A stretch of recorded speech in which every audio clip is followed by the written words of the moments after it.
সোমবার মধ্যরাতে চট্টগ্রামের বাকুলিয়ার এক্সেস রোড এলাকায় হঠাৎই গুলির বিকট শব্দ। আতঙ্কিত হয়ে পড়েন স্থানীয়রা। পুলিশ জানায়, ওই এলাকায় সিটি মেয়রের ছবি সম্বলিত ব্যানার সরানোকে কেন্দ্র করে যুবদলের দুপক্ষ সংঘর্ষে জড়িয়ে পড়ে। এক পর্যায়ে উভয় পক্ষের মধ্যে গোলাগুলি হয়। এতে ৮ জন গুলিবিদ্ধ হন। তাদের উদ্ধার করে চট্টগ্রাম মেডিকেলে নেওয়া হলে সাজ্জাদ নামে এক ছাত্রদল কর্মীর মৃত্যু হয়।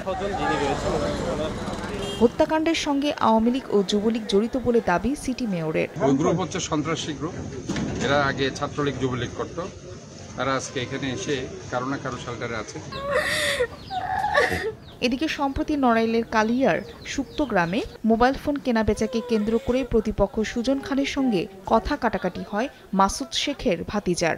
এরই জেরে সোমবার রাতে বাড়ি ফেরার পথে মাসুদকে একা পেয়ে দেশীয় অস্ত্র ও হাতুড়ি দিয়ে পিটিয়ে গুরুতর আহত করে প্রতিপক্ষরা। তাকে উদ্ধার করে খুলনা মেডিকেলে পাঠানো হয়। সেখানে চিকিৎসাধীন অবস্থায় মঙ্গলবার সকালে তার মৃত্যু হয়। নিহত মাসুদ হাজলা ইউনিয়ন স্বেচ্ছাসেবক দলের সদস্য সচিব ছিলেন। সুজনের একটা ফোন বিক্রি করবে, ফোনটা দরদাম নিয়ে ওর সাথে আমার ঝামেলা হয়। বড় কাকা যখন বাড়ি ফেরার পথে আসতেছিল তখন বড় কাকুরা ৫-৭ জন মিলে পিটাই নির্মমভাবে। আমরা এর বিচার চাই, সঠিক বিচার চাই।